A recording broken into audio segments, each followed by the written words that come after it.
Salut à tous, c'est Clash Attack, on se retrouve pour le deuxième épisode de cette série comment bien débuter sur Dofus Touch. Alors aujourd'hui on va voir les tanières. Donc des tanières, il y en a 5 si je me trompe pas. Une niveau 10, une niveau 20, une niveau 30, une niveau 40 et une niveau 50. Plus le donjon. Donc là on va faire celle des tofu, c'est le niveau 20. J'ai déjà fait celle des bouffe-tout, niveau 10. Et on peut en fait faire une seule tentative par jour. Que vous gagnez ou que vous perdiez. Donc d'abord il va falloir demander au PNJ comme je viens de le faire. Et affronter la créature sombre. Hop. Donc c'est un combat, il y a un seul monstre, donc c'est le boss. Enfin, vu qu'il est seul c'est pas le boss mais bon. Vous avez compris. Et après il y aura la créature céleste. Donc lui c'est le vrai boss. Et dessus vous pouvez dropper la panoplie qui correspond au donjon. Par exemple la panoplie du Piu céleste ou un truc comme ça. Est-ce que ça marche pas? Oui. Alors qu'est-ce que...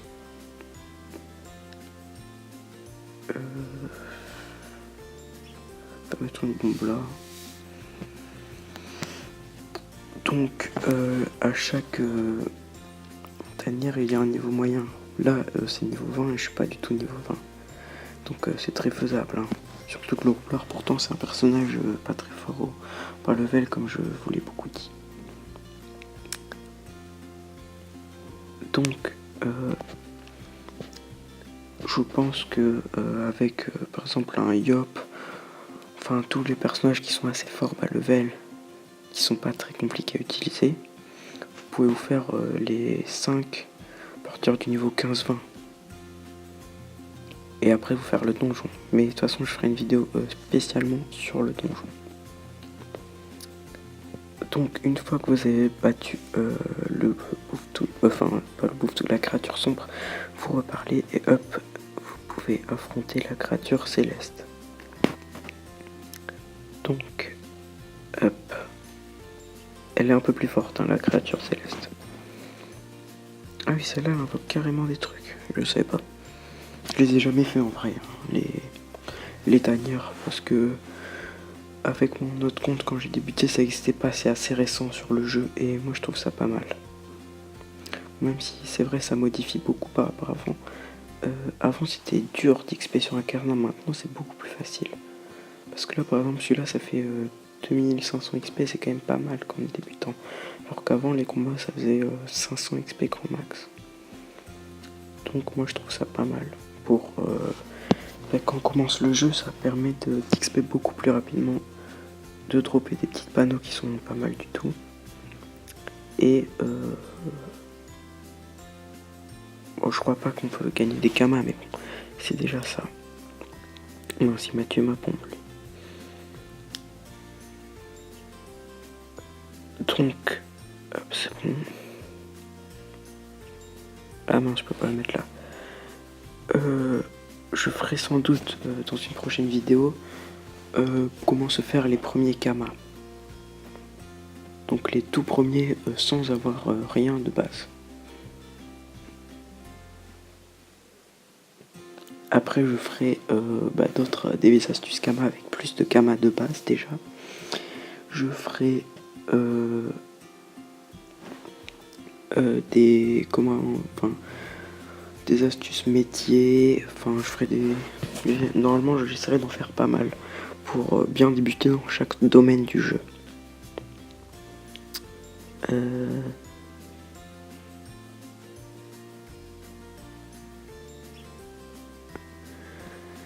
Il reste combien? Je sais pas si ça finit. 29, si normalement ça finit.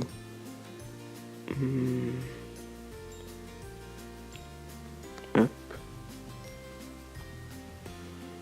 Ouais, ça finit. Donc là, vous voyez mon roublard, il est feu. Ah, j'ai drop. Vous voyez là, j'ai drop un élément de la panoplie.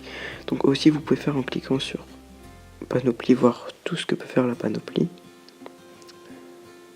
Une fois que vous l'avez, et vous pouvez aussi, hop, je vais d'abord mettre les points avec XP. Vous pouvez aussi... j'ai alimentation. Vous pouvez aussi cliquer sur bestiaire et avoir en fait, attendez ça charge, comment on drop cet objet. Vous voyez tofu céleste, vous avez le butin, ça en bas c'est tout ce que vous pouvez dropper, donc vous avez le pourcentage de chance de en dropper. Bon, maintenant en fait, vous le savez probablement, mais peut-être que vous ne le savez pas, Incarnam c'est une seule île petite, et au-dessous il y a une énorme terre beaucoup plus grande. En fait, Incarnam c'est l'île pour les débutants, en gros. Et après, vous êtes lâché dans la grande île. Enfin, c'est pas vraiment une île, mais voilà, un grand continent. Et je vais vous montrer comment y aller. Bon, la plupart de vous le sachent, mais bon, on ne sait jamais. En plus, je vais vous montrer la banque aussi pour récolter vos kamas. Parce que dans la dernière vidéo, je vous ai montré comment mettre en vente des objets. Mais je vous ai pas dit comment récupérer ces kamas une fois qu'ils ont été vendus. Ah non, c'est pas là. Ah bon, on peut passer maintenant. Ils ont fait quelques modifications. Bref. Hop. Donc vous avez parlé au PNJ. L'aigle là. S'envoler vers Astrub. En fait, Astrub, c'est une petite ville. Une ville en bas. Donc là, c'est le temple. La statue. Chaque classe du jeu a sa statue et son temple. Mais bon, ça, je ferai une vidéo plus précise sur le sujet plus tard. Donc, vous voyez, c'est vraiment immense. Vous avez la carte par rapport à Incarnam, c'est gigantesque. Là, vous avez deux autres tanières qui sont nouvelles, j'ai pas testé. Je ferai aussi des vidéos dessus. Mais bref, je vais vous montrer comment aller à la banque ici. On va mettre un point de repère. Et c'est parti. Aussi, en allant à la banque, je vais passer par le zap. En fait, le zap, c'est en gros un moyen de transport qui permet de se téléporter de zap en zap. Donc c'est pas gratuit, il faut quelques kamas, mais bon c'est pas très cher, c'est 700 kamas le grand max. Et vous pouvez aller presque partout dans le monde comme ça en vous téléportant de zap en zap. Et en fait vous pouvez aussi, donc là ah oui, les statuts de classe c'est pour vous rendre un Incarnam. Si jamais vous trouvez que en bas c'est trop dur, les monstres etc, vous pouvez revenir. Donc là en fait le zap vous pouvez cliquer dessus, faire utiliser et faire sauvegarder comme j'ai fait. Alors quand vous sauvegardez, ça fera que dès que vous mourrez, vous revenez à ce zap et pas à votre statut. Quand on atterrit à Astrub, on revient à sa statue automatiquement quand on meurt. Donc là vous avez le chat, mais bon ça vous l'avez avant. Je crois que c'est à partir du niveau 5 qu'on peut parler. Mais bon. Ensuite, hop. Donc ça c'est des hôtels de vente, mais en fait ça sert à rien parce que sur Dofus Touch. Voilà, donc là en cliquant hop sur voir guild, voir alliance, vous pouvez voir les guildes et les alliances, mais encore une fois je ferai une vidéo plus précise dessus. Ça fait beaucoup de vidéos à faire, je sais, mais normalement je les ferai. Donc là vous êtes à la banque. Donc vous rentrez évidemment et vous parlez à un des deux hibou. Hop, demandez à ouvrir. Donc c'est un peu payant. En fait, plus vous avez de ressources dedans, plus c'est cher. Donc si vous voulez aller à la banque, gardez toujours quelques kamas avec vous. Donc regardez, vous pouvez mettre vos objets, vous pouvez en mettre autant que vous voulez. Et vous pouvez mettre aussi des kamas et récolter les kamas que vous avez gagnés en faisant des ventes. Ah oui, aussi je vais vous montrer comment vous mettre en mode marchand. Donc il y a le mode Baffé, ça on s'en fiche, je sais même pas pourquoi ils ont été mettre ça. En fait le mode marchand, vous pouvez mettre en vente à n'importe quel prix. Enfin celui que vous voulez quoi.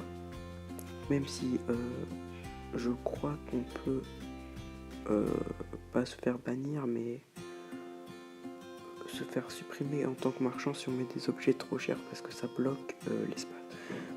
C'est un kama à la taxe pour passer en mode marchand et ensuite vous revenez à votre accueil. Allez, salut!